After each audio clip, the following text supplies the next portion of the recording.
பின்ன என்னங்க, ஏதோ தப்பு நடந்துருச்சு, அதுக்காக அதவே நினைச்சு கவலைப்பட்டுக்கிட்டு இருந்தா எல்லாம் சரியா போயிருமா? இந்த பிரச்சனையை எப்படி தீர்க்கிறதுன்னு நாம யோசிக்கணுமே தவிர்த்து இப்படி சாப்பிடாம இருக்கிறது அதுக்கு தீர்வு கிடையாது. எல்லாமே என்னோட தப்பு தான் வேலு.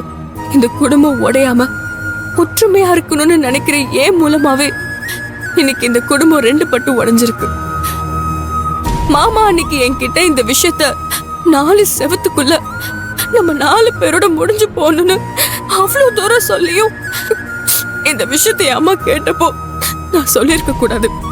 ஏங்க, நீங்க என்ன வேணும்னா சொன்னீங்க, சூழ்நிலை உங்களை அப்படி சொல்ல வச்சிருச்சு. இங்க பாருங்க, உங்க இடத்துல யாரா இருந்தாலும் அப்படிதான் பண்ணிருப்பாங்க. இல்ல வேலு, அப்படி சாதாரணமான விஷயம் இது இல்ல. மாமா என் மேல எவ்வளவு நம்பிக்கை வச்சிருந்தாரு. அவர் நம்பிக்கையை நான் இன்னைக்கு உடைச்சிட்டேன். இந்த விஷயம் வெளியே தெரிஞ்சா இப்படி ஏதாவது பிரச்சனை நடக்கும்னு தெரிஞ்சுதான் மாமா இது வெளியே தெரிய வேண்டான்னு என்கிட்ட சத்தியத்தை வாங்கினாரு. ஆனா நான் இன்னைக்கு அவருக்கு கொடுத்த சத்தியத்தை மீறிட்டேன். அவருக்கு என் மேல இருக்கிற வருத்தம் என்னால புரிஞ்சுக்க முடியுது வேலு. ஏங்க, இப்படி எல்லாம் நடக்குன்னு எதிர்பார்த்தமா? நடக்கிறது எல்லாமே கடவுள் போட்ட கணக்கு. அதுபடிதான் எல்லாமே நடந்துட்டு இருக்கு. நம்ம கையில எதுவுமே இல்லை. தேவையில்லாம மனசை போட்டு குழப்பிக்காதீங்க. அண்ணனுக்கு உங்க மேல இருக்க வருத்தம் காலப்போக்கில் குறையும். அப்ப இதெல்லாம் அவர்கிட்ட சொல்லி எல்லாத்தையும் புரிய வைக்கலாம். நிச்சயமா அண்ணன் உங்களை புரிஞ்சு பாருங்க. மாமா புரிஞ்சு பாருன்னு எனக்கு நம்பிக்கை இருக்கு வேலு. ஆனா இப்ப நடந்த விஷயத்த யாராலையும் மாத்த முடியாதுங்கிறது தானே உண்மை. என்னதான் இருந்தாலும் கர்ப்பமா இருக்கிற கீர்த்திய அம்மா கை நீட்டி அடிச்சது பெரிய தப்பு. கீர்த்திக்கோ இல்ல அவ வயித்துல வளர குழந்தைக்கோ ஏதாவது ஒண்ணு கிடக்க ஒண்ணு ஆயிருந்தா நம்மள என்ன பண்ணிருக்க முடியும்? ஏங்க, அதான் அவங்களுக்கும் குழந்தைக்கு எதுவும் ஆகல இல்ல, அப்புறம் ஏன் நடக்காத ஒண்ணு நினைச்சு பயந்துகிட்டே இருக்கீங்க? விடுங்க. கடவுள் புண்ணியத்துல எதுவும் ஆகலதான். ஒருவேளை ஆயிருந்தா மாமா கீர்த்திய பழையபடி மன்னிச்சு ஏத்துக்கிட்டதுக்கு காரணமே அந்த குழந்தை மேல அவர் வச்சிருக்கிற பாசமும் அன்பும் தான். ஆனா அந்த குழந்தை இந்த உலகத்துக்கு வரதுக்கு முன்னாடியே நம்ம வீட்டுல இருக்கிற அத்தனை பேரும் அந்த குழந்தை மேல ஆசைய வளர்த்து வச்சிருக்கோம். ஒரு தப்பு நடந்துருச்சுன்னு பதிலுக்கு இன்னொரு தப்பு நடந்திருந்தா காலத்துக்கும் அது பகையா மாறி போயிருக்கும்ல. அதெல்லாம் நினைச்சாலே மனசு அப்படியே பதறுது வேலு. முடிஞ்சு போன பிரச்சனைன்னு தான் நினைச்சேன். ஆனா அம்மா இவ்வளவு தூரம் பிரச்சனை பண்ணி எல்லாரையும் இப்படி கஷ்டப்படுத்திட்டு போவாங்கன்னு நான் நினைச்சு கூட பாக்கல.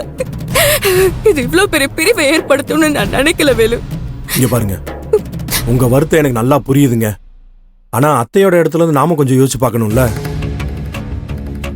அண்ணன் அவர் பொண்டாட்டிக்கு ஏதோ ஒண்ணுன்னா துடிச்சு போறாருல, அதே மாதிரி தானே அத்தைக்கு இருந்திருக்கும். இல்ல வேலு, நான் என்ன சொல்ல வரேன்னா ஒண்ணு வேணாங்க. நீங்க சொல்ற மாதிரி கீர்த்திக்கும் குழந்தைக்கு ஏதோ ஒண்ணு ஆயிருந்தா என்ன ஆயிருக்குன்னு நீங்க பயப்படுறீங்கல்ல, இதே மாதிரி தான் பால்ல விஷத்தை கலந்த விஷயம் அத்தைக்கு தெரிஞ்சப்பயும் இருந்திருக்கும்.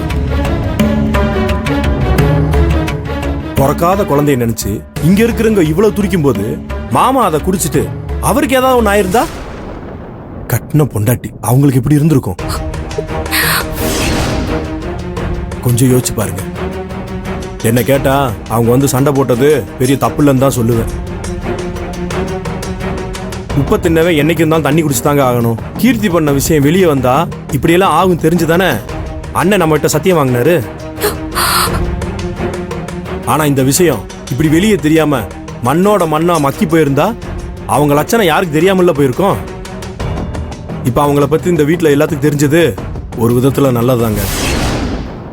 கீர்த்திய பத்தி எல்லாரும் தெரிஞ்சுக்கிட்டது நல்லதா இருந்தாலும் இன்னைக்கு மாமாவுக்கும் நமக்கும் எவ்வளவு பெரிய பகை உருவாயிருச்சு. அதுக்கு என்ன வேலு பண்றது? இங்க பாருங்க, என்ன நடக்குன்னு யார் தலையில் எழுதியிருக்கோ அதுபடிதான் நடக்கும். நாம எதுவும் மாத்தி எல்லாம் எழுத முடியாது. அண்ணன் நல்லவர் தான், ஆனா அவருக்கு வாச்ச பொண்டாட்டி சரியில்லையே. அதை அவர் மனசுல வச்சுக்கிட்டு நடந்துக்கிறது தான் எல்லாத்துக்கும் நல்லது. அவங்கள நம்பி அண்ணன் வீட்டை விட்டு வெளியே போகணும்னு நினைக்கிறதெல்லாம் நியாயமே இல்லைங்க.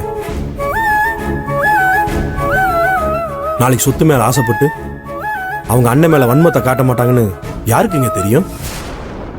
அவங்கள போய் அண்ணன் நம்புறது எனக்கு சரியா படல. நடந்த விஷயம் எல்லாத்துக்கும் அப்ப இவனும் உடனே தான் இருந்திருக்கானா? அன்னைக்கு கீர்த்தியை மன்னிச்சு எல்லாரும் ஏத்துக்கிட்ட மாதிரி என்கிட்ட பேசினது எல்லாமே பொய் தானா?